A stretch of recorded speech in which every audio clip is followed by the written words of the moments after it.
Behind the Bookcase by Mark Steensland. Chapter 11.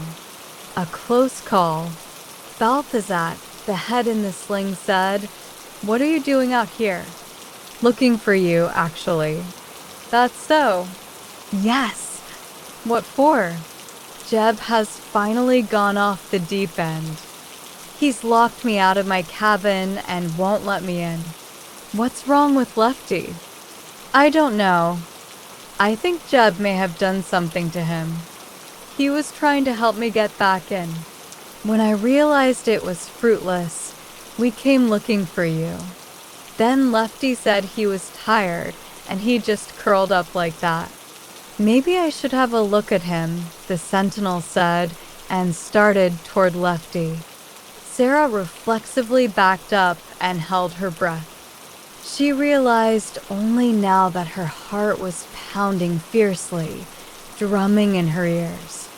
It seemed so loud that she worried the sentinel might hear it. No, Balthazar said. "You must do something about Jeb first. I'll stay here with Lefty." The sentinel stood still.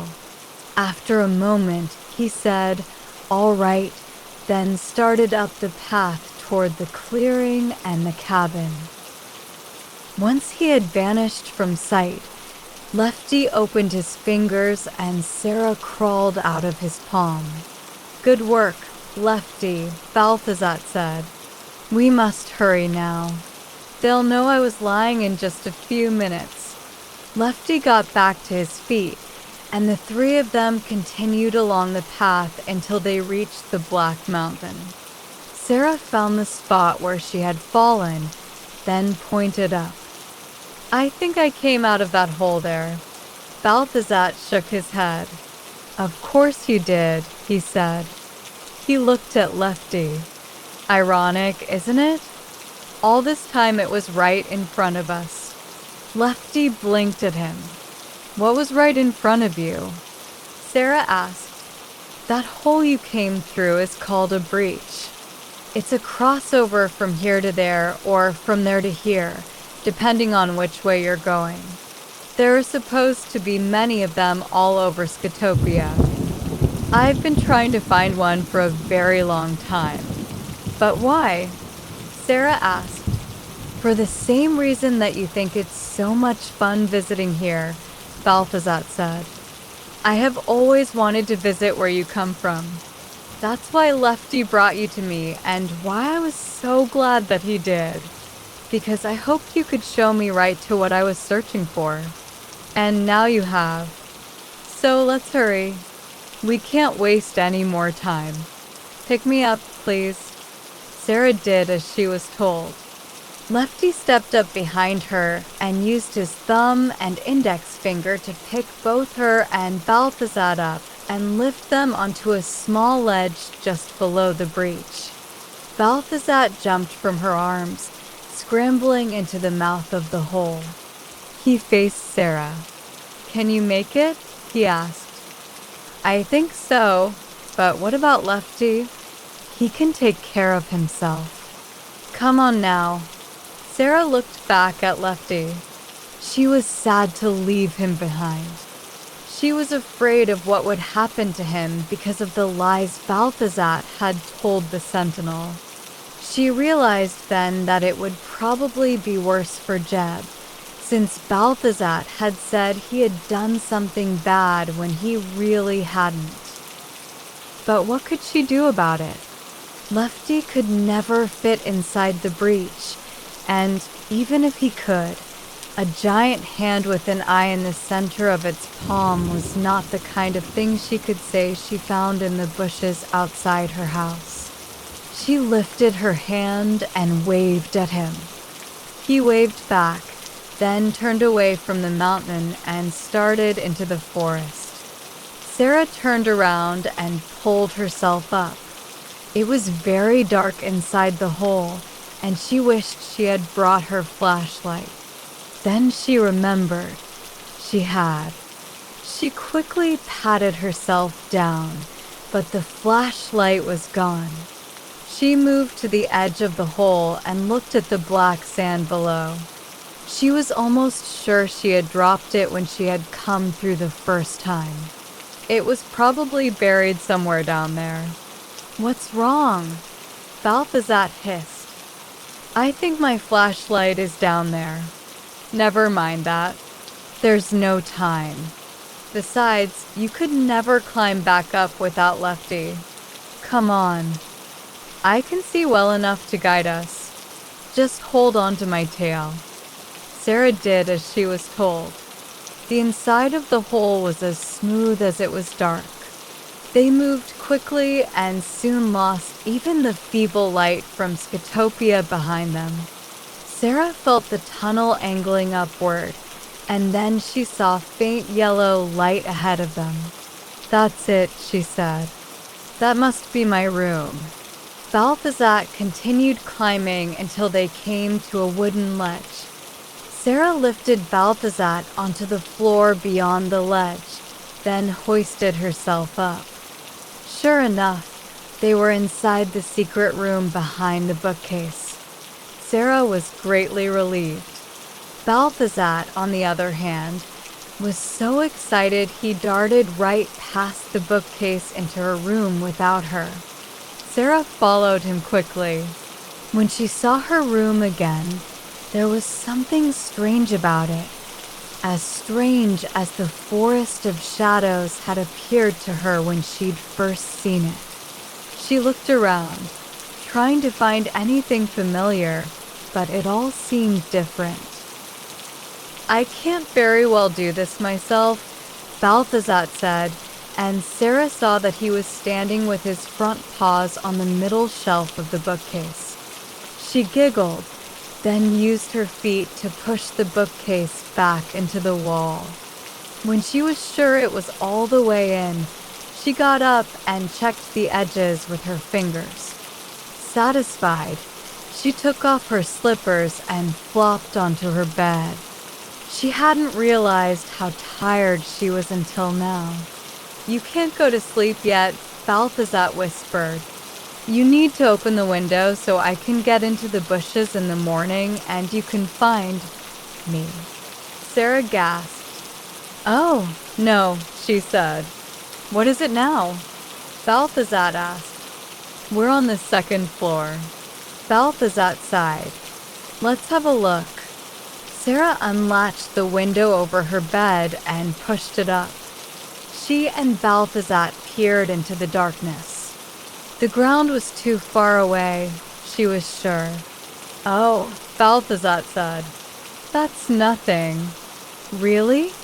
"Not for the king of the cats," he said, and sprang out. Sarah couldn't help letting out a little squeak of fear as she watched Balthazar sail through the dark. But he landed on the ground on all fours. He turned around, flicked his tail twice, then said, "See you in the morning," and darted into the bushes.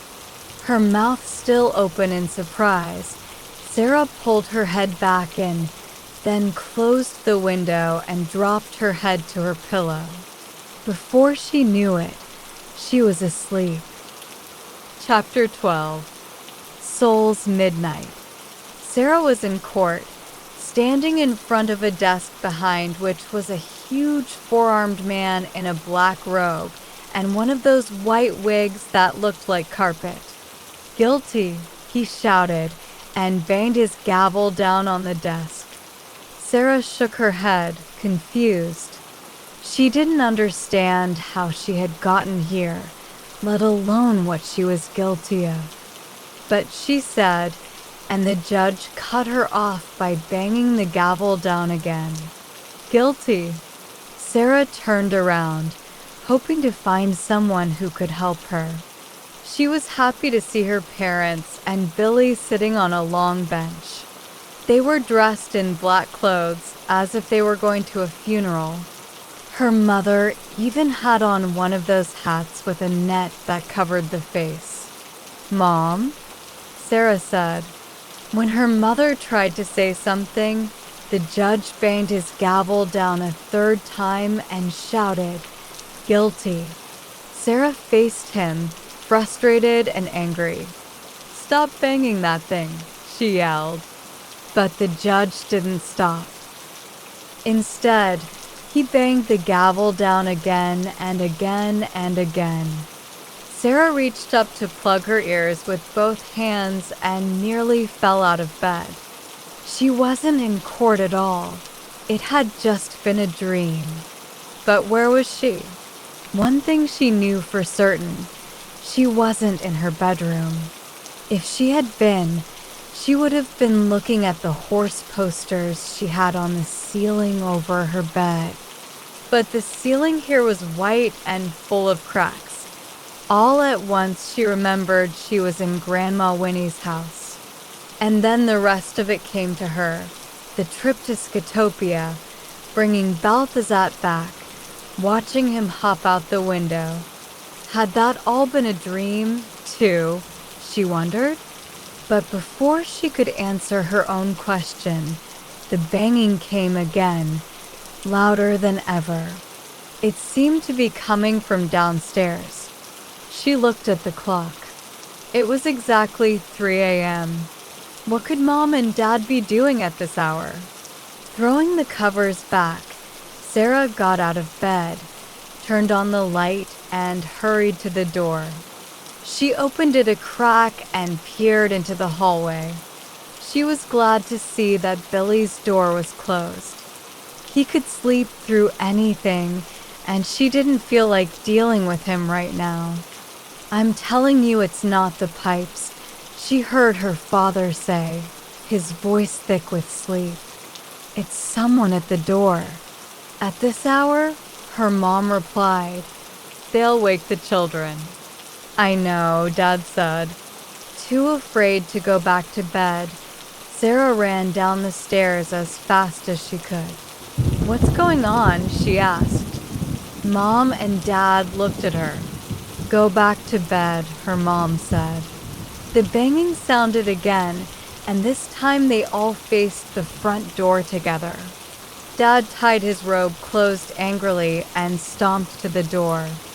He tried to find the peephole, then realized there wasn't one. With a sigh, he tried to open the door, but it was locked. Sarah could tell that he was ready to let whoever was out there really have what he called a piece of his mind. This meant it was very likely Dad would be yelling soon. The banging sounded again, and Dad finally got the lock open and flung the door wide. Whatever he was going to say never made it past his lips. There was no one there. Dad looked at Mom and Sarah, his "I'm going to give you a piece of my mind" face completely gone. Then he turned toward the empty doorway again and pushed the squeaking screen open. He stepped out and looked around, but there was no one in sight. "No one," Dad said. Mom moved forward to see for herself. "Well," she said, "maybe it was the pipes after all." Dad grunted in agreement and closed the door. They started back to their room, and Sarah said, "Wait, what is it, sweetie?" Dad asked. Sarah was about to ask if she could sleep in their bed with them, but she suddenly realized she was only doing it out of habit. To her surprise, she wasn't really as afraid as she thought she ought to be. She saw her parents staring at her, waiting. "Good night," she said. Mom and Dad traded glances. "You okay to go back up by yourself?" Dad asked. Sarah nodded and smiled. She really was okay to go back upstairs by herself. Maybe Dad was right after all. She had faced some pretty big fears on her trip to Scritopia, and she wasn't nearly as afraid as she used to be. "All right then, let's see you do it." Sarah found the light switch and turned it on, then went upstairs without looking back. As she headed toward her room, she glanced down the hall and was surprised to see Billy's door open and the light on. She walked over and looked in, but he wasn't in bed. Two worries flashed through her mind. First, that he was playing a practical joke and would jump out from some hiding place to scare the pajamas off her. Second, and far worse, that he knew about the secret passage behind the bookcase in the yellow room and had gone through on his own. As quickly as she could, Sarah turned on her heels and rushed to her room. She saw that the bookcase was still pushed into the wall. Billy was there, sitting on the floor, a big red book in his lap. But his chin was on his chest. He was asleep. Sarah approached him and bent down to shake his shoulder gently. "Billy," she said, "what are you doing in here?" "I heard someone knocking," he said. "That was downstairs." "No," he insisted. "It was in here." They were pounding this book on the floor. Sarah frowned. "You were just dreaming," she said, and tried to take the book from his lap, but he held on to it with an iron grip. "No," he said. "I want to keep it." Anxious to get him out of her room as soon as possible, Sarah said, "Fine," and then got him to his feet and through the door. "Now go back to bed." He waved at nothing and kept walking. Sarah waited until he was through the door of his room. Then she climbed into bed and pulled the covers over her head. Chapter 13. The morning after. When Sarah woke, she jumped to her hands and knees, unlatched the window, and flung it open, peering outside. "Balthazar," she called in as loud a whisper as she dared.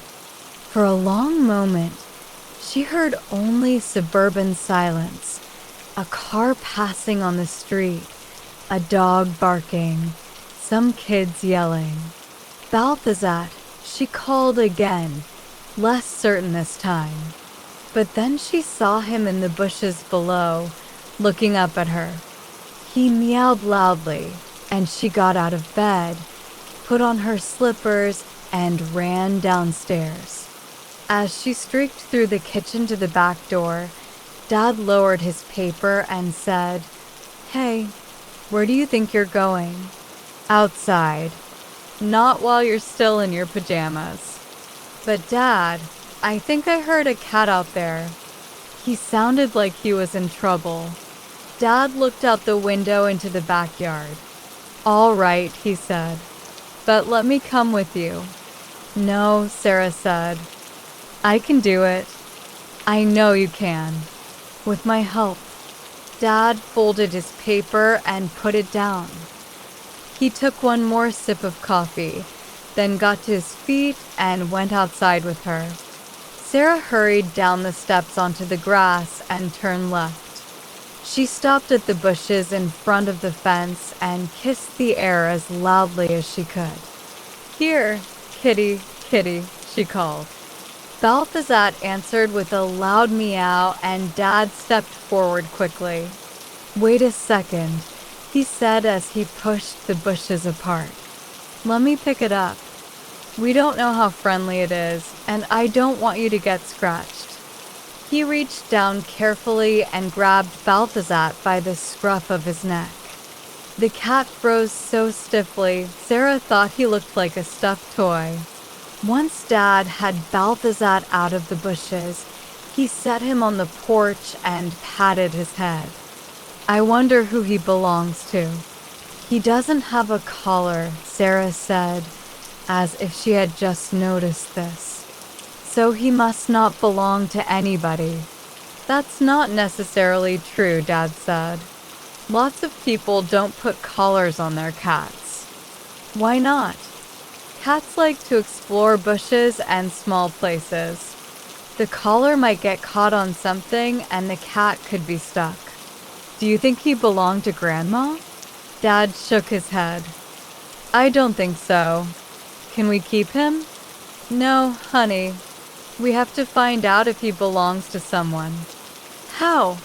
After breakfast, we'll go around the neighborhood and ask people if they've seen him before. If nobody has, then we'll have to take him to the pound. No, Dad, Sarah said. We can't do that. We have to keep him. Dad sighed. I guess we can see what your mother says. Deal, Sarah said, and smiled at Balthazar. Shouldn't we feed him now? Maybe he's hungry. Dad nodded. I suppose. I think I saw a can of tuna in a cupboard somewhere. Dad opened the back door and Balthazar shot through into the kitchen. He stopped in the middle of the room, sat down, and began meowing loudly. Sarah and Dad both laughed. Moments later, Mom and Billy came downstairs. Do I hear a cat? Mom asked. Dad nodded. Sarah found him outside. Can't we keep him, Mom?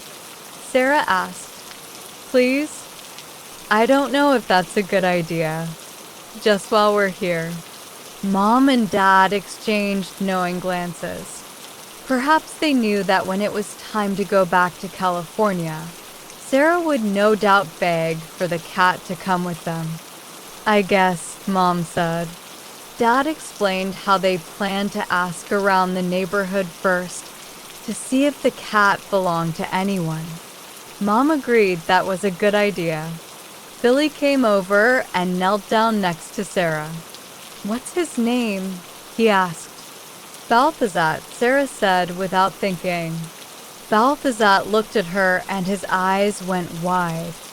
Mom and Dad both laughed. Baltha who? Dad asked. Balthazar, Sarah said again, quickly trying to think of an explanation for how she had picked such a strange name. That's the name of a cat in a book I'm reading right now. Oh, they said, and Balthazar looked at her. She was sure he was smiling. After breakfast, they did as Dad wanted and put Balthazar into a box to take him around the neighborhood. It was a complete waste of time, of course. Nobody was missing a cat, and nobody had seen Balthazar before. All right, Dad said after they had knocked on every door in a 3-block radius. He looked at Sarah. Looks like Balthazar has found a new home. Thanks, Dad, Sarah said, and gave him the biggest hug she could. Okay, he said. You're welcome. But remember, you're responsible for him. Understand? Don't let him tear up any of Grandma's furniture before we can sell it. Sarah nodded. I think he'll be good. Oh, Dad said. Did I ever tell you about my cat, Lola? Only about 100 times, Sarah said. Then this will make 101, he said, and started telling Sarah the story of Lola, the cat he and Mom had had before Sarah and Billy were born, and how she used to rip up their curtains and furniture. In spite of how many times Sarah had heard the story, she laughed at the way her dad told it. When they got home, Dad told Mom they needed to put cat food on the grocery list. Sarah thanked them both again, then took Balthazar up to her room and closed the door. She could hardly wait to have a real conversation with him. Apparently, he felt the same way, because as soon as the latch clicked shut, he said, "Well, that was humiliating." "I'm sorry, Balthazar," Sarah said, dropping onto her bed. "I had no idea it would all be so complicated. But it's over now." "Good," he said, jumping up next to her. "Now we can get down to business." "What do you mean?" Sarah asked. Balthazar stepped closer to her, lowering his voice to a purring whisper. "What do you say we take a little trip?" Sarah sat up straight. "You mean back to Scritopia?" No. Balthazar said. To Penumbra. I've heard it's much more exciting than Scatopia. Really? Sarah asked. Balthazar nodded. Sarah's shoulders sagged. I'd love to, she said glumly. But I don't think we can. Why not? Balthazar asked, his tail getting bushy. For one thing, the door is locked. So we find the key. Sarah hesitated. That's not the only reason, she said. Don't tell me you're having second thoughts again. I don't know, Sarah sighed. I had a weird dream last night. It made me think about what you said. About how we weren't supposed to be going through to these places. Balthazar stared at her for a long moment. Then he slowly shook his head and said, I'm afraid I've had the wrong idea about you. After what we went through to escape the Sentinel, and then what we went through this morning, I thought you were a brave and clever girl. Sarah bristled. I am, she said. Not if you're going to let a little thing like this stand in your way. After all, you've already been through one door. I hardly see how going through another can be any worse. Sarah thought about it for a minute, then shrugged. I suppose we could try to find the key, she said. Balthazar nodded slowly. Now you're talking, he purred. Where should we start? Sarah shrugged. Grandma's desk, I guess. I need to pack it up anyway. Plus, when the boxes are full, that will give us an excuse to go down to the basement. Excellent thinking, Balthazar said, and together they went to the desk and started their search. Chapter 14. The key is found. 2 hours later, Sarah had been through every drawer, every cubbyhole, every envelope, every metal box bound with rubber bands, every jar, all to no avail. She had filled 3 boxes with the contents of the desk, but had not found the key. Sarah was about to tell Balthazar she was ready to give up when the door flew open and Billy ran in. Look what I found, he said. It's the key to that door in the basement. I just know it. He held up his hand, and when Sarah saw the key, she jumped to her feet and ran over to him. Let me see that, she said, and grabbed it from him. Hey, Billy shouted. Give it back. It's mine. I found it. Where did you find it? None of your business. Billy jumped up to grab the key from Sarah's hand, but she held it out of his reach. Hold on a second, she said. I just want to look at it. Billy glared at Sarah and then suddenly turned and ran from the room. Glad to be rid of him, Sarah whirled around and bent down so Balthazar could see the key too. What do you think? He whispered. Sarah nodded. It sure looked like it belonged to the lock in the basement. It was big and ornately carved with fine dark lines that looked almost like Egyptian hieroglyphs or Celtic runes. Only one way to find out, she said. When she stood up and turned around, Dad was standing in the doorway, his hand held in front of him, palm up. Behind him stood Billy, arms folded across his chest, a satisfied smirk on his face. Sarah had never felt quite as angry as she did at that moment. She didn't know what to do, so she decided to play dumb. What? You know exactly what. Billy shouted. Give me back my key. Dad turned to Billy. It's not your key, Billy. At least, not yet. If it fits that lock downstairs, I'll need to keep it. If it doesn't, then you can have it. Dad faced Sarah again. So, Sarah hesitated. If the key fit the lock and her parents opened the door and discovered Penumbra, then it wouldn't be a secret anymore, and everything that Balthazar had warned her about would actually happen. Everything would be ruined. Sarah, Dad said, his voice getting sharper. You do realize how much trouble you're already in, right? For what? You can't take things that don't belong to you. That's what he did. No, Billy shouted. I was taking it down to Mom and Dad. You're such a liar. Sarah, Dad shouted, and he suddenly had that I'm going to give you a piece of my mind look on his face.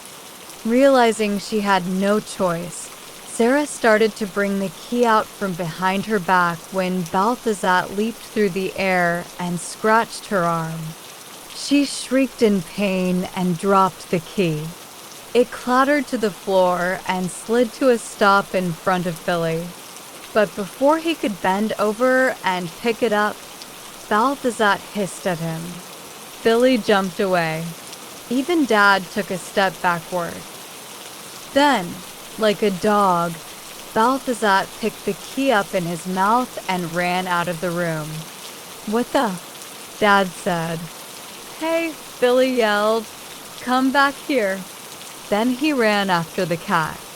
Dad yelled at him to stop, and then Sarah pushed past him and ran ahead. She reached the top of the stairs just in time to see Balthazar dash around the corner into the kitchen. Then she heard Mom yell and something crash and the cat yowl. When Sarah rounded the corner, she couldn't believe her eyes. Mom was on the floor, a whole drawer's worth of silverware scattered around her. In the middle of it, stuck to a fork, was the key. Balthazar, his tail as bushy as a bottle brush, was in the back corner. Sarah couldn't move. Not until Dad came down the stairs and pushed her aside as he hurried to help Mom to her feet. Billy came in next and dashed forward to grab the key. No sooner had he stood up straight than Dad snatched the key from his hand. Enough, he shouted. Billy, I want you to sit down at that table and don't move.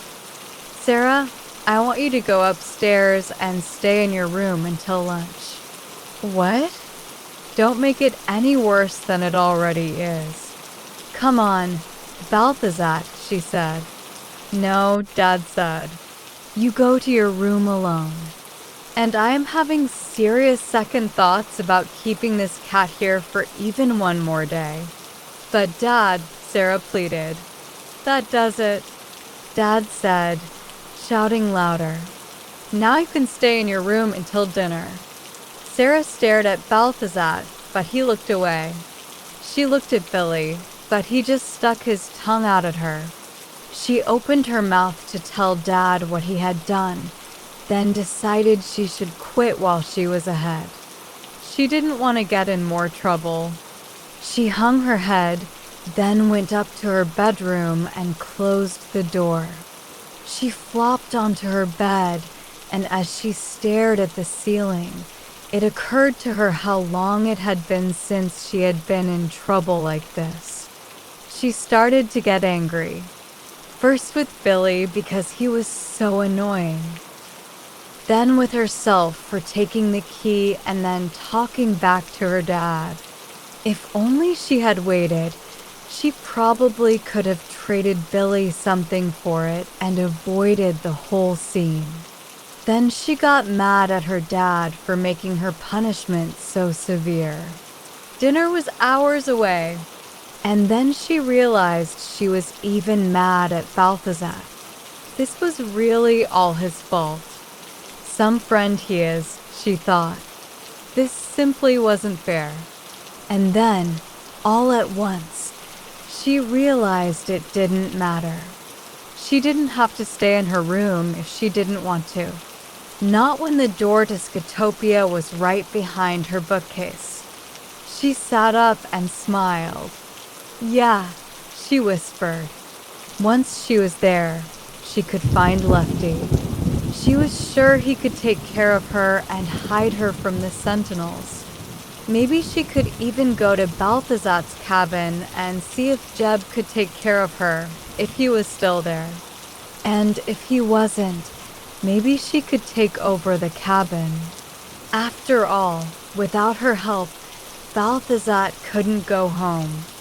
So maybe she would just stay in Scritopia and never come back here at all. Sarah nodded and got to her feet. After pulling the bookcase out of the wall, she slipped behind it. She started toward the hole, then stopped.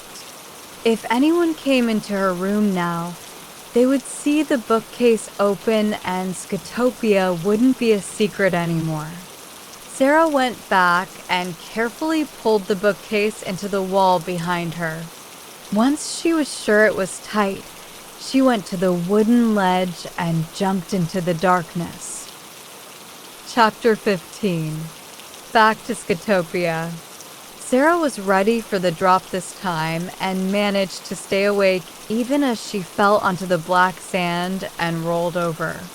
She got to her hands and knees as fast as she could and peered through the forest, straining to spot any sign of a sentinel. The last thing she needed now was to be caught by one of them and sent on a one-way trip to see the king of Scritopia. Once she was sure she was alone, she got to her feet, dusted off her hands, and started along the path. Without Lefty or Balthazar to guide her, however, she was unsure whether she was going in the right direction. Finally, she turned right and kept walking until she reached the edge of the silver stream. She was surprised at how far away from it she had gotten, and so quickly. She adjusted her path and continued walking. At last, she emerged from the forest into the clearing, although at a different place from where Lefty had originally brought her. She was farther to the right, facing the side of Balthazar's cabin instead of the front.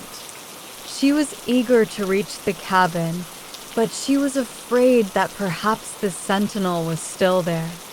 She even considered the possibility that there might be more than one, and that they had Jeb and Lefty, too, perhaps held against their will and were hurting them until they confessed what Balthazar had done.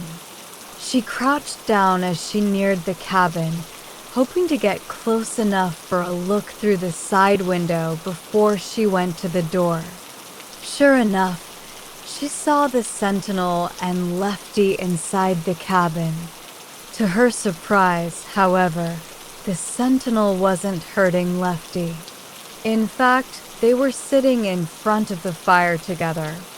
Before she could figure out what was going on between them, the sentinel broke into a thunderous laugh, slapping Lefty on the back. Sarah was terribly confused. It looked to her like Lefty and the sentinel were friends. Maybe Lefty had tricked the sentinel into believing that Lefty was bad like him. Sarah couldn't be sure of anything except that she had to stay clear of the sentinel. She decided she should go back across the clearing to hide in the forest and watch the cabin until the sentinel left. Maybe then she could find Jeb, or get Lefty to help her find him. She moved carefully around the front of the cabin, then headed back into the shadow trees. A short way into the forest, she turned around and got down on the ground. She was in a perfect position to see the front door, and she was sure she could not be seen herself. She hadn't been there for 5 minutes when she heard a cracking sound, like 2 rocks hitting each other. Reflexively, Sarah snapped her head to the left. She squinted through the trees and spotted a sliver of white moving behind them. The cracking sound came again, and Sarah decided she should get a closer look. After all, if it was another sentinel, she wanted to know so she could find a new hiding place. She moved through the trees slowly. The cracking sound came more frequently. As she edged closer to the mysterious figure, she saw that it wasn't a sentinel, it was Jeb. He held a rock high over his head and brought it down on something at his feet. This was the cracking sound. She waited until she saw him lift the rock over his head again, then called out in a loud whisper, "Jeb."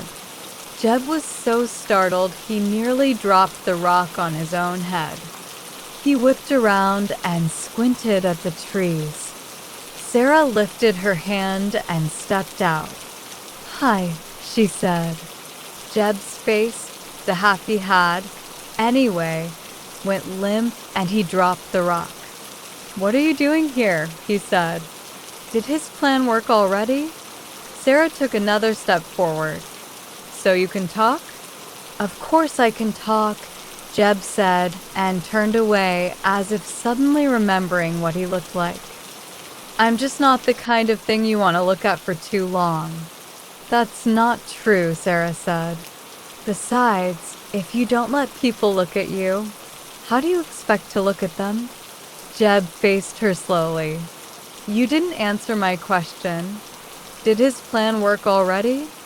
"Whose plan?" "Balthazar's. The king of the cats. That's what he told you he was, right?" Sarah frowned. "Yes," she said. "Isn't that what he is?" Jeb shook his head. "No, he lied to you." "What?" Sarah said, more confused than ever. "Everything he told you was a lie." Sarah wasn't sure if she should smile or frown. "What do you mean everything he told me was a lie?" "Exactly that. For starters, he's not the king of the cats."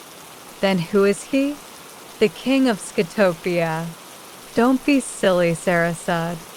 She was starting to get angry. Balthazar had told her the king of Scritopia was bad. He said nobody knows who the king of Scritopia is. "I know," Jeb said. "He told me the same thing when I first got here." "Why would he do such a thing?" "Because he's been trying to find a way over for a very long time." "A way over?" "To where we come from." "I came through just like you did, 2 years ago. I found a secret passage in my aunt's house and I went through it. When I got here, I wandered all over until I was caught by a sentinel who took me to Balthazar. He told me he was the king of the cats. All the same things he told you. He told me he wanted to come back with me and be my pet. The problem was, I couldn't remember where I had come through, and no matter how much we looked, we couldn't find it. Balthazar got very angry with me. He stopped pretending to be a cat and showed me what he really looks like. Then he took half my face and told me that I could have it back if we ever found a way over." Sarah was stunned. "But he said you lost your face in a bet with the Blummies." "Another lie. But why would he take your face?" "To keep me here. He knows I can't go back home with only half a face. Nobody would be able to look at me." "Stop saying that." "I don't have a problem looking at you." Jeb smiled slightly. It seemed to Sarah like he hadn't smiled in a very long time. "Okay, so maybe you'd be nice, but I know the truth about other people. They would laugh at me and send me away to live someplace where no one would have to see me." He bent over and picked up a glass box at his feet. He held it out to Sarah and she gasped when she saw the missing half of his face inside. "See? This is where he keeps it. In this box. I took it from where he hides it in the cabin. But I can't get it open, no matter what I do. And I can't break the glass, either. I'm sure he's the only one who can open it. Besides, even if I could get it open, I'm not sure I could put my face back on. Sarah frowned. You said something about Balthazar having some kind of plan. Jeb nodded. A plan for what? To steal the sleepers and bring their souls back here so that the darkness can never be complete. Sleepers? Jeb nodded. People who die aren't really dead exactly. Their souls just go to sleep. And at the end of time, the souls of all the people who did bad things and never said they were sorry will come here to Scritopia, where shadows and darkness come from. The darkness of their souls will make Scritopia completely dark. The souls of all the people who did good things without expecting reward will go to Ormuz, the place where light comes from. In Ormuz, they will shine like bright candles forever. Balthazar knows he can't tell which sleepers are dark souls and which ones are light, but he figures if he takes a bunch, he ought to end up with a few lights, and then it will never be completely dark here. Sarah began to feel sick to her stomach. What's the place called? Where the dead go to sleep. Penumbra, Jeb said. Sarah felt even sicker. Balthazar told me that Penumbra had nothing to do with that. Jeb laughed bitterly. Of course he did. I told you. Everything he says is a lie. So Penumbra really is where the dead go to sleep? Jeb nodded grimly. The house you're staying in is like a train station, the place where the dead come after they're dead, but before they go to Penumbra. How do you know so much about it? My aunt was what is called a record keeper. I think she had plans for me to take over when it was her turn to go to Penumbra. But then I came here and forgot how to get back. Oh, no, Sarah said, and started to cry. Chapter 16. A new friendship. Jeb rushed toward her and put his hands on her shoulders. What's wrong? He asked. Sarah wiped her eyes. This is what you wanted to tell me yesterday, before we left, isn't it? Jeb nodded. Of course I wanted to warn you, but I knew I couldn't. Not if I ever hoped to see my face again or have any chance of getting back home. Sarah wiped the tears from her face. I had no idea. But why are you crying? In detail, Sarah explained how Balthazar had talked her into going to Penumbra, how she knew where the door was, how her brother had found a key, but she had been sent to her room before they had tried it. Did he have the journal, too? Jeb asked. What journal? The record keepers each have a journal. The names of the dead appear in this book when it is their time to go into Penumbra. When the dead arrive at the house, the record keeper checks their name off and then uses the key to open the door to Penumbra. But they must be used together. Sarah blinked and sniffed. What do you mean? The key won't work without the journal, and the journal won't work without the key. I don't know exactly how or why, but from what I understand, the only way you can see the dead when they arrive is if you're holding the journal. That's the only way the key works too. Sarah stopped crying. Maybe it wasn't as hopeless as she had thought. Does Balthazar know any of this? Jeb shrugged. If he does, he didn't hear it from me. He kept asking me what I knew about Penumbra, but I always told him I didn't know anything. Sarah nodded. Well, good on that, she said. Jeb laughed. So your brother didn't have the journal? Maybe, Sarah said. She explained how she had found Billy in her room with a big red book in his lap. She suspected that it might be the journal and that was where he had found the key. Jeb nodded. But if he doesn't know they need to be used together. Exactly, Sarah said. That means we might still have time to stop him. Now it was her turn to grab Jeb by the shoulders. You have to come with me. Jeb pulled away from her and shook his head. I told you, I can't. I can't go back looking like this. You have to. I can't do this alone. Thunderous laughter echoed across the clearing, and they both crept to the edge of the forest. The door to the cabin was open, and Lefty and the sentinel were standing on the porch. So the sentinels really work for Balthazar? Sarah whispered. Jeb nodded. That's right. Until you came through, they were searching for the way over. What about Lefty? Him too. I think he was once like me. What do you mean? I think he was someone who found a way here and couldn't show Balthazar the way back, so Balthazar changed him. Sarah shook her head, worried about what Balthazar might do to her if he found out she knew the truth about him.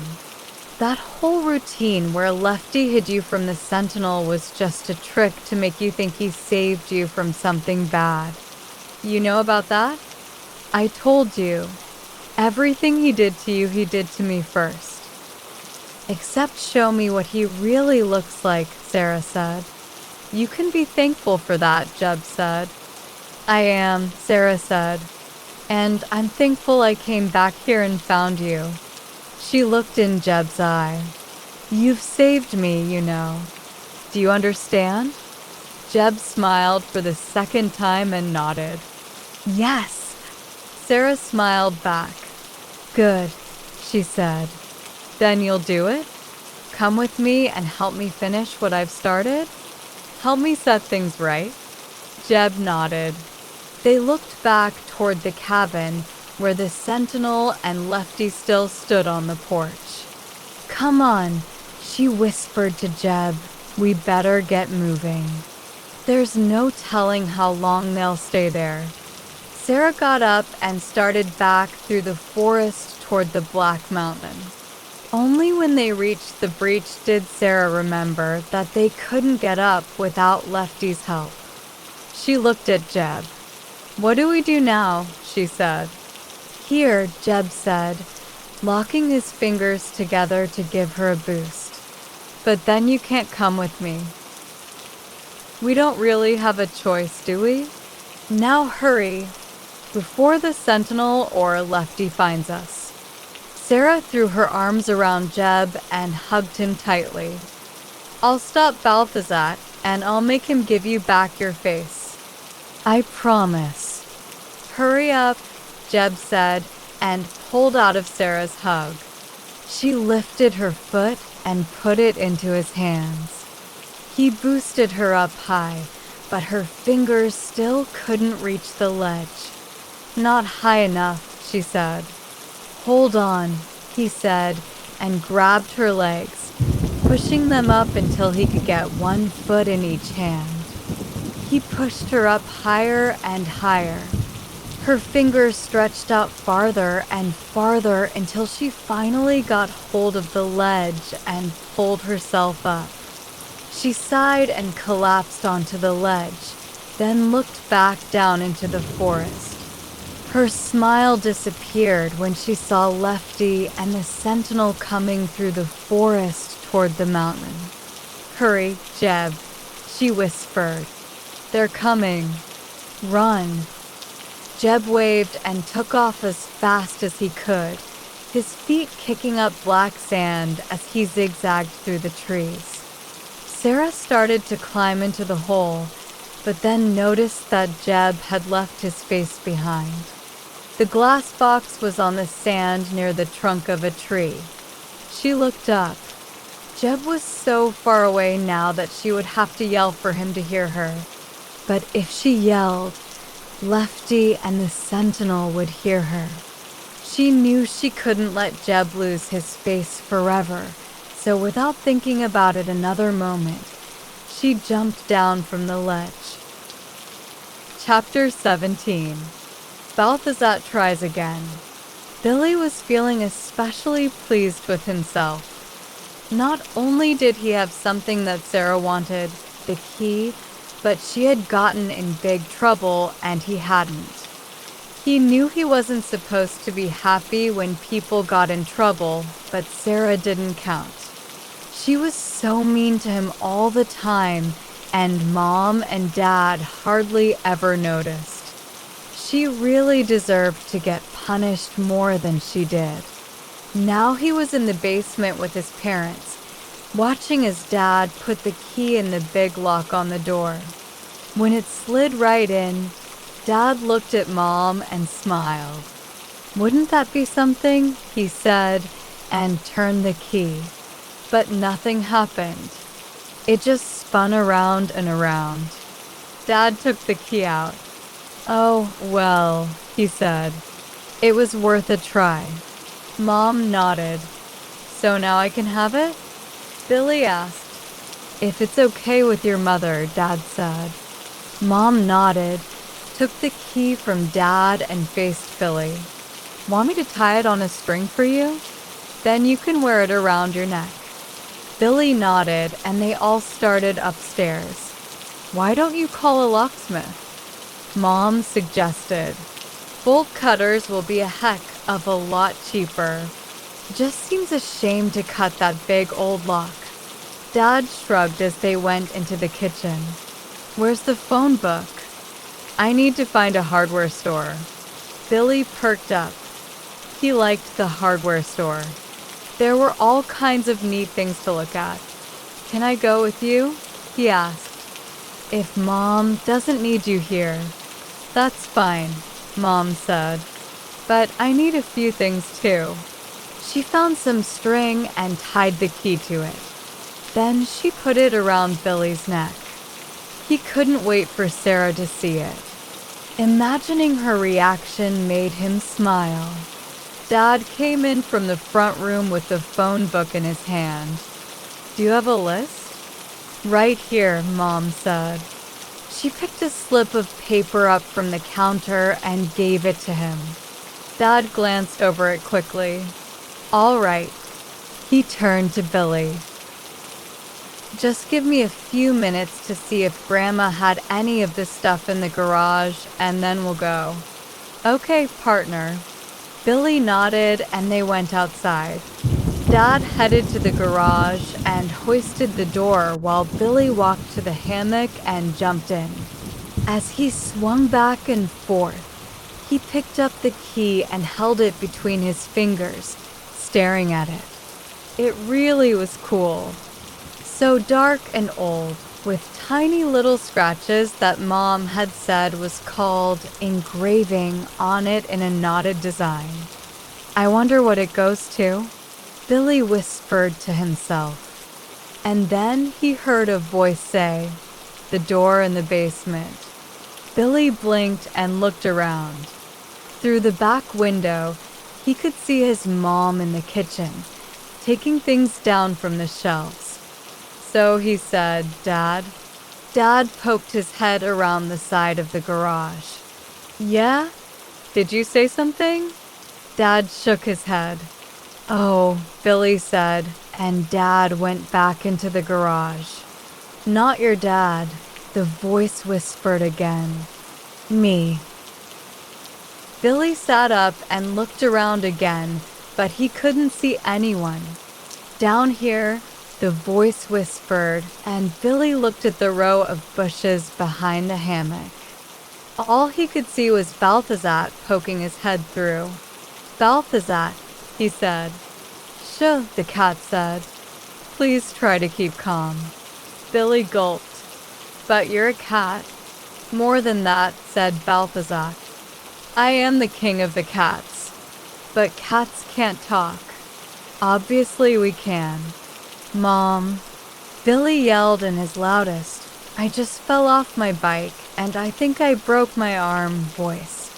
"No, no, no," Balthazar said. "You can't let anyone else know that I can talk. Not even your sister. This has to be our secret." Billy stared at Balthazar and suddenly smiled. He could think of nothing as sweet as having a secret from his sister, especially when that secret was a talking cat. Now he was sorry he had yelled like that.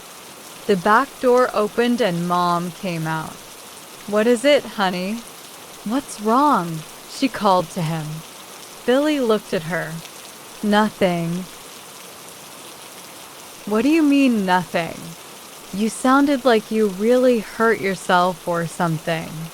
Dad came out of the garage with a tape measure in his hand.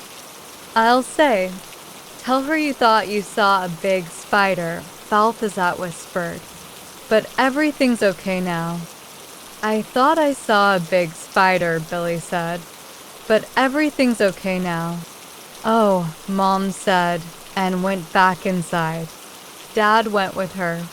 Billy climbed out of the hammock and got to his knees. "Well," Balthazar said, "that was easy, wasn't it?" Billy nodded. "So where did you come from?" "A place called Penumbra," Balthazar said. Billy's eyes went wide. "So it's real? The place behind the door in the basement?" "Of course it's real. And it's supposed to be a secret. But the thing is, I need to get back there right away and I need your help." "Really?" "Nobody ever needs my help." "I guess you can't say that anymore." Billy sucked in a breath. "I guess not," he said. "What do you need me to do?" "I need you to use that key to open the door in the basement." "We tried it already." "It didn't work." "That's because you weren't doing it correctly," Balthazar said. Billy frowned. "Really? How are we supposed to do it?" "Come upstairs with me and I'll show you." "But I told my dad I'd go to the hardware store with him." "You'd rather do that than hang out with the king of the cats?" Billy shrugged. "I guess not. Tell him you've changed your mind." Billy nodded just as the back door opened and Dad came out. "You ready to go?" he called across the yard. Billy looked at Dad, then at Balthazar, then back at his dad again. "No," he said. "I changed my mind." "You sure?" Billy nodded. "Okay," Dad said. "Suit yourself." Billy waited until Dad was in the van and backing out of the driveway before he turned to Balthazar and said, "What now?" Chapter 18. A New Plan. Sarah hit the sand hard and rolled. Snatching up the glass box, she took off through the trees in the direction Jeb had run. She heard the sentinel and Lefty at her back, but when she looked over her shoulder, they were heading away from her. She turned around again and ran faster and faster until she was so out of breath that she collapsed to the ground and flopped onto her back. Jeb peeked out from behind a tree. When he saw Sarah, he stepped out. "What are you doing?" he said. "You scared me half to death." "I thought you were them." "I'm sorry," Sarah said and sat up. "But you forgot this." She showed him the glass case. "Oh," he said, coming forward. He knelt next to her and took the case from her hands. "I don't know what to say. If they had found it, I would have never gotten it back." Jeb looked at her. "But what'll we do now? How will you get back?" "We'll wait until they leave, and you can boost me up again." "What if they don't leave?" "Oh," Sarah said. She hadn't considered that possibility. "Do you think we can find another way through?" "Are you kidding?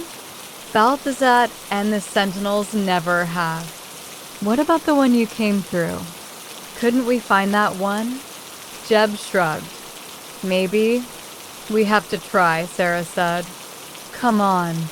They walked for a long time without talking, up and down hills of black sand in front of endless sections of black mountains. The farther they walked, the thinner Sarah's hope became. Every shadow tree they passed seemed to hover overhead like another bad thing about to happen. Sarah began to worry that maybe Balthazar did know about the journal and that he would trick Billy the way he had tricked her. She worried that Billy would open the door to Penumbra for him, that Balthazar would steal the sleepers and bring them back to Scritopia, that Jeb would never get his face put back together. She soon realized that thinking about all those bad things was only making her feel worse, so she decided to focus instead on what she could do to stop them. "Does any of this look familiar?" she asked. "You're kidding, right?" I wasn't really. But I'm beginning to understand how you couldn't find your way back to where you came through. The landscape was so similar to everything else she had seen so far that it seemed they had merely been walking in place. Is all of Scritopia like this? No. I've heard Balthazar talk about different places. He's had meetings, too, with the things in charge of those places. What do you mean? One time, this disgusting thing named Hashmed came from a place called the Green Desert to report on a rebellion of the Blemmies. They wanted to get rid of Balthazar and take over Scritopia and try to make things better for everyone. But Balthazar stopped them before they even got started. Jeb shook his head. Sarah looked around again. It seems so obvious to me now that this is a bad place, full of bad things. I wonder how come I didn't see that when I first got here. Jeb smiled. If it makes you feel any better, I used to spend a lot of time asking myself that same question. But then I realized that I couldn't blame myself for not seeing the truth. And neither should you. We only did what any normal person would do. We believed the best about where we were and about those we met. Tell you the truth, I'd rather be that way and live with the mistakes than always think the worst of everything and everyone. Yeah, Sarah said. Me too. They walked in silence again for another stretch. When they came to a giant river, Sarah sat down on a black rock poking through the sand and put her chin in her hands. "Okay," she said. "I give up." "You don't really mean that," Jeb said. "Do you? We'll never find another way through. This place is huge and it all looks the same. I doubt we'll even be able to find our way back to the one I came through. Besides, even if we could, it's probably too late. Balthazar may have figured out how to open the door to Penumbra by now. But we don't know that for sure," Jeb said, and knelt in front of Sarah. "Do you know how many times I've thought about giving up? How many times I decided that I would just quit trying? Trying to open this box. Trying to figure out a way back. Trying to stop Balthazar from his search. But every time I decided I would give up, I felt something give me a poke and remind me that there was still a chance. As long as we keep trying, there's always a chance. When I saw you come through the door of Balthazar's cabin, I knew that I had been right to not give up. So you can't give up. Because if you do, then all my hope will have been for nothing." Sarah looked at him. She didn't feel so sad and tired anymore. "So what do we do if we can't find a way through?" "I've been thinking about that," Jeb said. "Do you remember what I told you about the Blemmies? From the Green Desert? The ones who wanted to start the rebellion." Jeb nodded and got to his feet. "I was thinking that if we could find them, maybe we could convince them to try again. We could tell them that Balthazar isn't here, so they have a real chance this time." "That's a great idea." Jeb nodded. "We could get them to chase off Lefty and the Sentinels, for one thing. And if you go back and find out Balthazar has already started his plan, then I'll be here waiting with the blemmies to stop him from finishing it." Sarah slapped her knees and stood up.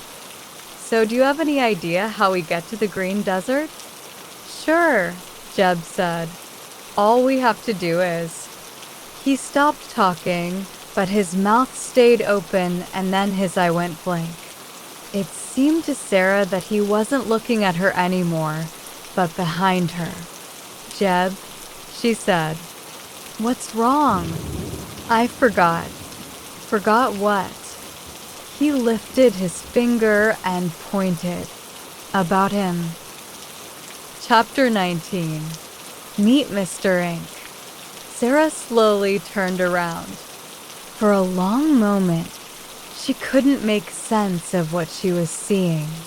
The ground itself seemed to be lifting up in front of her like a wave. Only it wasn't sand. It was darkness, thick and black. She saw dozens of hands stretching out from the edges of the black, and then she saw eyes, hundreds of them, blacker even than the darkness that surrounded them. She felt something at her feet, and when she looked down, she realized she and Jeb were standing on whatever this thing was, and it was now lifting the part they stood on, tipping them backward. She slammed into Jeb and he slipped back. "What is it?" she shouted. "His name is Mr. Ink," Jeb said. "He works for Balthazar, too." "Of course he does," Sarah shouted. Then, for a brief moment, she thought they might escape if they could just get off of Mr. Ink, but the other side, unseen until now, lifted up behind them and they fell, rolling together like balls in a sheet as the top closed overhead. The darkness inside was cold and complete. "Jeb," Sarah said, but he didn't answer. She reached out, patting her way through the black until she found him. She felt his arms and shoulders and face. "Jeb," she said again, but it was clear that he had passed out. Suddenly, she heard flapping sounds, like the wings of 100 birds at once, and she knew they were flying somehow. Reflexively, she reached out to grab something to steady herself, but only succeeded in slipping farther down, in a different direction. She patted her hands along the smooth, dark surface that surrounded her, but didn't like the cold, leathery feel of it. She had hoped to find an opening that she could look through, but now she would just have to wait and see where they went. It wasn't long before Jeb came to, and Sarah explained to him what had happened. And she concluded, "I have no idea where we're going." "I do," Jeb said. "That's what worries me." "Where?" Sarah asked. "You don't want to know. Tell me." Jeb was silent for a long time before he finally said, "The Black Iron Prison." At that very moment, the flying darkness that had them in its grip began its descent. The drop was so fast that Sarah yelped as her tummy fluttered. "The what?" she asked, trying to catch her breath. "The Black Iron Prison," Jeb repeated. "It's where Balthazar puts anyone who doesn't agree with him." "What happens to them?" "Nothing. He just never lets them out." "Oh," Sarah said, and her stomach fluttered again as their descent grew even more rapid. She wanted to ask him how Mr. Ink had found them, but then she realized it really didn't matter. And then they landed so suddenly that they both fell over. Almost immediately, a seam of light opened overhead and the darkness peeled away. They had landed on a platform made of dark metal. Sarah wondered if it was iron and hoped it wasn't. She looked at Jeb, but he was staring straight ahead, at a row of 6 squat creatures standing in front of the platform, each holding a flickering torch of blue fire. "Mr. Ink," one of the squat creatures said as it stepped onto the platform. "Back from patrol, are you? And what have you brought for us this time?" The creature was close enough now that Sarah could see it had only one eye in the center of its forehead. She was starting to get to her feet when a cold hand grabbed her upper arm, pulled her roughly to one side, and shoved her onto the platform. A moment later, Jeb crashed down next to her. When she looked over her shoulder, she saw the darkness shrinking into itself, taking the form of a tall man in a top hat and cape. He remained completely black, however, like a silhouette or a pool of the stuff he was apparently named after. "I found these 2 in the Forest of Shadows," Mr. Ink said. His voice sounded like wind from a cave. Sarah could feel it blowing across the back of her neck, lifting goosebumps. They were on their way to the green desert to see the Blummies. Sarah felt her hope dwindle, like a candle flame sputtering. She hoped that Mr. Ink hadn't heard their whole plan. "Is that a fact?" the Cyclops said, pacing back and forth in front of Sarah and Jeb. "What for?" "They said something about getting the Blummies to start the rebellion again. Said something about Balthazar not being here." The already dim hope inside Sarah went out completely. The Cyclops stepped closer and bent forward to get a closer look. "But isn't this Balthazar's houseboy?" he said as he lowered the torch toward Jeb's face. "Well?" the Cyclops asked. "Aren't you?" Jeb looked at him for a long moment, and Sarah saw something in his face that she had not seen before. It was anger, pure and simple. The intensity of it frightened her, and she got scared that he might do something that would make their situation worse. Before she could say anything, Jeb spit in the guard's eye. The Cyclops reeled back and stood up straight. He held still for a long moment, then used the back of his arm to wipe his eye slowly. He stepped toward Jeb, lowering the torch and pushing the burning end into Jeb's shoulder. Jeb screamed and jumped back. The Cyclops moved forward to do it again, but Sarah, overcome with anger herself, grabbed the torch without thinking. The Cyclops faced her, and in one swift motion pulled the torch from her hand. He was much stronger than she was. When he pressed the burning end against her arm, she, too, shouted in pain. But not because the fire was hot. It was like ice, colder than anything she had ever felt. When he took the torch away, she rubbed the spot where it had been, trying to soothe the pain. "This one, on the other hand," the Cyclops said, "is definitely not from around here. Are you?" Sarah looked at the Cyclops, feeling sick. When she looked at Jeb, he shook his head, and she knew he meant for her to say nothing.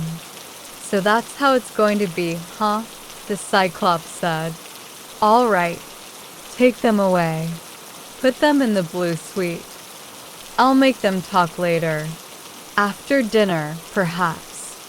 Mr. Ink moved forward. A half-dozen hands suddenly shot from his middle. The hands grabbed Sarah and Jeb and hoisted them both to their feet. "Mind if I stick around and watch?" Mr. Ink asked. "Not at all," the Cyclops said as the other guards moved forward to take Sarah and Jeb, dragging them toward a door in the floor. Chapter 20. In the blue suite. Sarah was scared now. And the deeper they took her and Jeb into the black iron prison, the more scared she got. The rock-like confidence she had felt not so long ago turned to dust with every step toward the blue suite. She remembered now how she had been so angry with her mom and dad that she'd considered staying in Skitopia forever. That was beginning to sound like the silliest idea she'd ever had. After being marched around countless corners and down endless flights of stairs, they reached a spiral staircase and descended to a narrow walkway over a dark pit that seemed to fall away forever. Their one-eyed escorts pushed them toward a door. One of them took a key from a hook on the wall and unlocked it. They pushed Sarah and Jeb inside and slammed the door shut behind them. The blue suite wasn't what Sarah had expected. First of all, it wasn't a suite. It was simply a big rectangle of concrete painted blue and made bluer by the ranks of cold fire torches that burned in fixtures set at intervals near the tops of the walls. Most of the smoke escaped through holes in the ceiling, but some of it filled the room like thin fog. As she scanned the room, Sarah saw that Jeb was crying. "What's wrong?" she asked. "This is all my fault," he said. "No, it's not," Sarah told him. "But it is," he insisted. "None of this would have happened if I hadn't dropped my face." Sarah felt bad for Jeb. She didn't like to see anyone cry, especially not her friends. And she had definitely begun to think of Jeb as a real friend.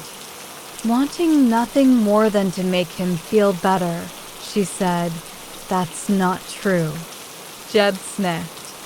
"What are you talking about?" he asked, his voice stiff with disbelief. Sarah twisted her hair, trying to think of what to say next. And then she realized that it wasn't his fault. It was hers. "None of this would have happened if I hadn't jumped down to get your face for you.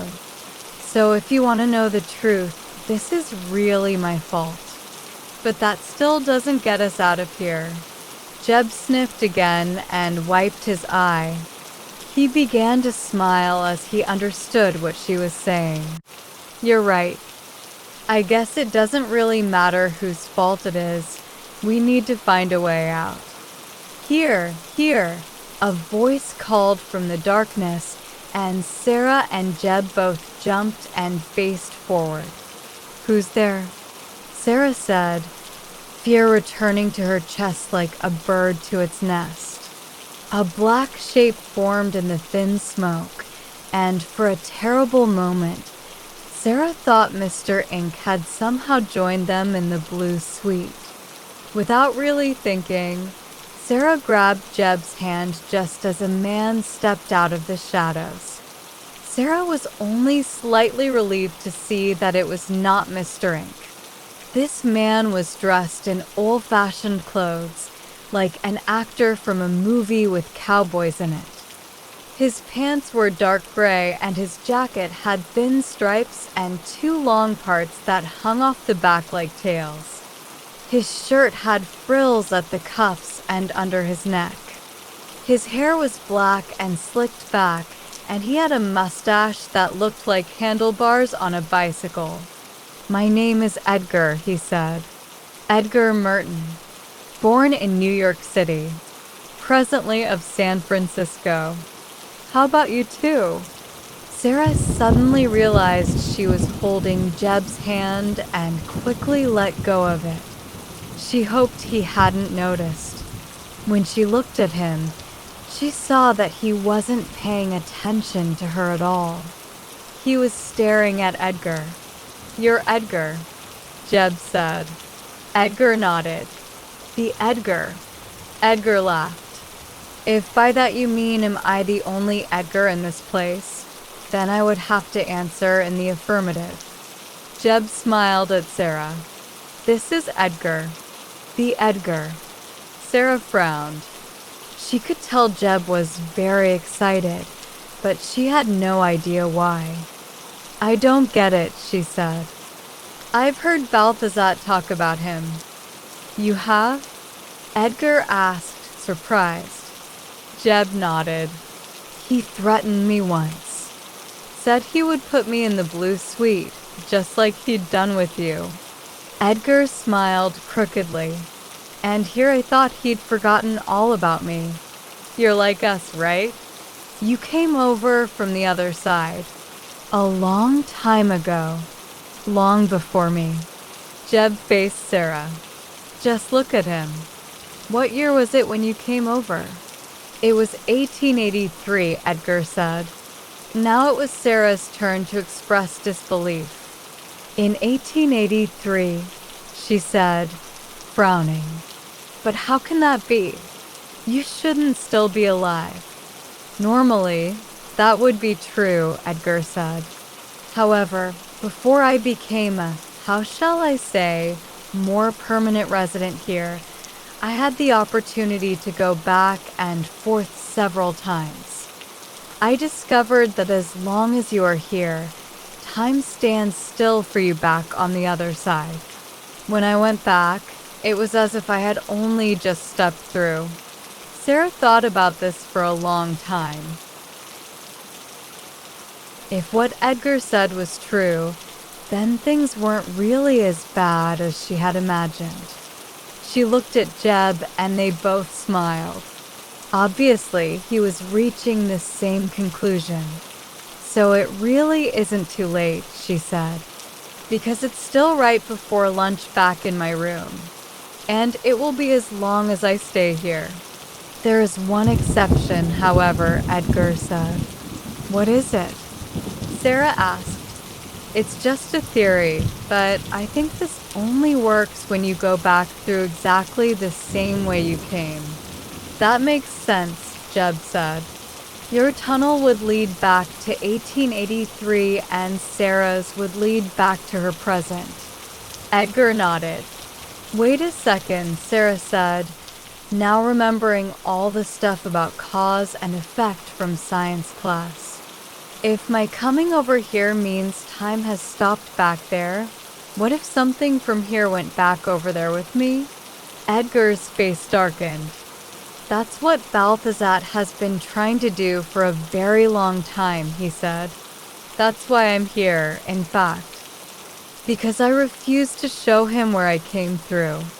Jeb's half-mouth opened wide.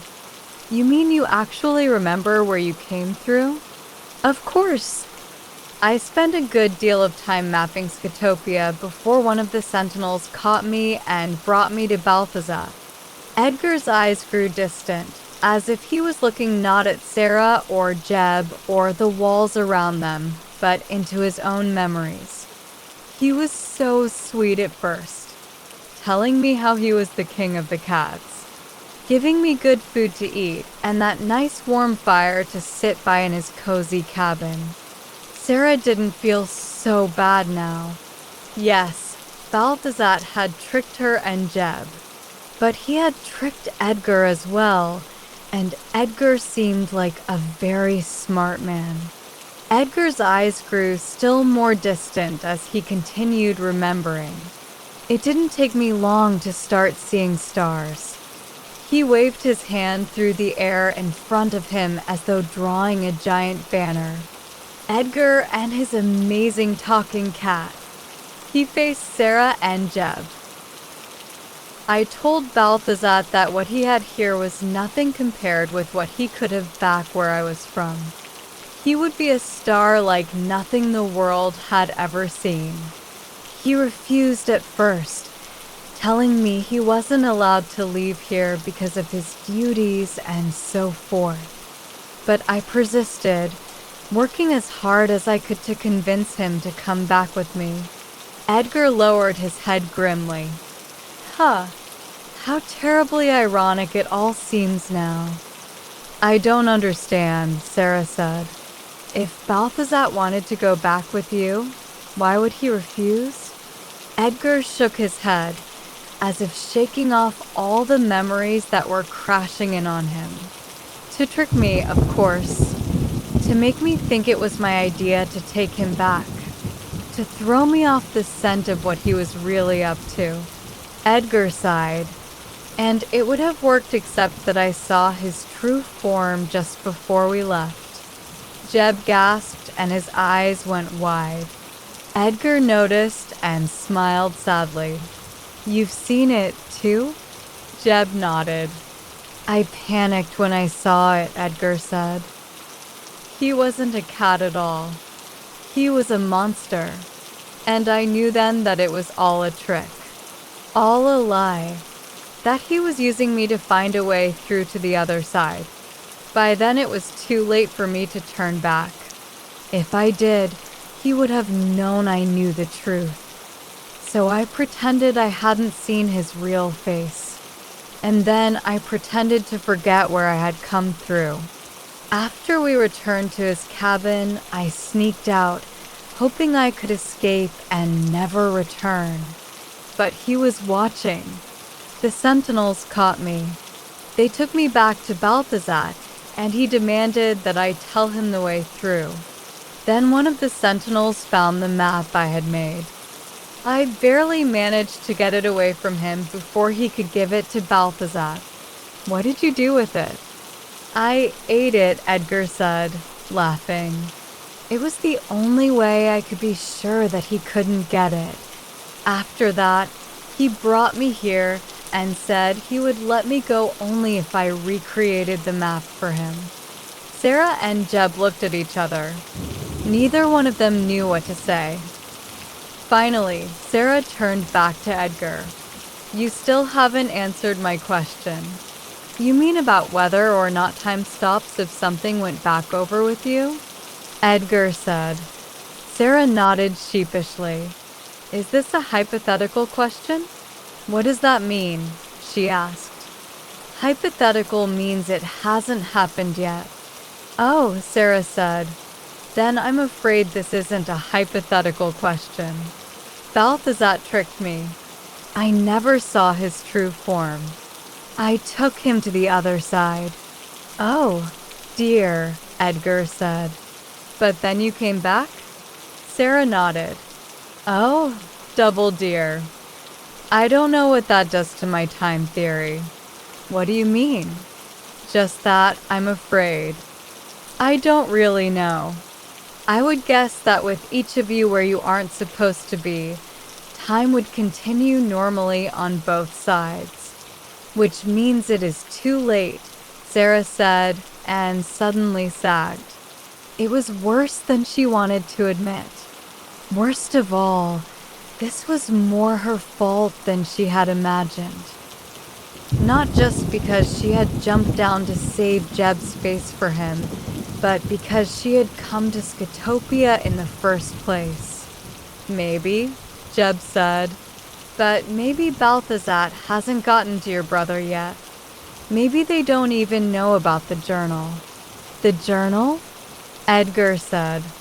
Jeb explained quickly how the journal and the key needed to be used together in order to open the door to Penumbra. He also explained how he had not revealed any of this to Balthazar. Then I have some bad news for you, Edgar said. Sarah's heart sank still deeper. You told him. Edgar nodded. Long ago. Before I'd seen his true form, of course. My sister was a record keeper. So Balthazar will be able to get the door open, Sarah said. She faced Jeb. And since we'll never get out of here, it's all hopeless.